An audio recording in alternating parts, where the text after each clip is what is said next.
ang meaning ng DDS para kay Elisan Fernando? Diring-diri sa sistema. Pwede. Pwede talaga. Pero eto lang ha, hindi at imposibleng maging DDS yan, si Elisan Fernando. Kasi liberal yan.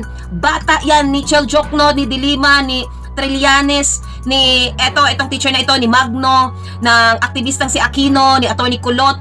Tao yan nila. Kaya nga, nakuha yan kasi ganun siya. No, magsalita. Kaya nga, alam ko na yan kasi kaya hindi ako madaling maano sa mga nagpapanggap na DDS or Duterte supporters, no.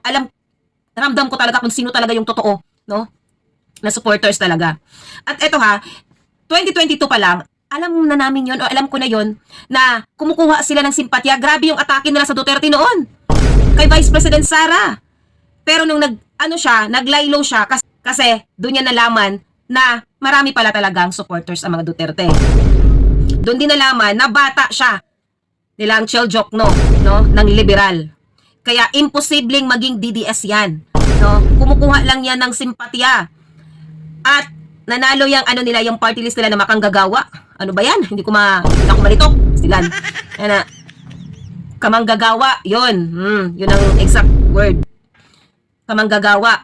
Nanalo yan kasi merong mga Duterte supporters na talagang karang nailad. Ganon. Anyways, panoorin natin to. Second question. DDS ka daw? Hindi. Kung ang meaning ng DDS ay diring-diri sa sistema, meaning ng DDS ay diring-diri sa sistema, o sige, DDS mo. Pero alam mo na, so, bakit sa tingin mo na-align ka sa mga DDS? Hindi ko alam, mga tao yan eh. Yung nagle-label sa akin, they can label me whatever they want.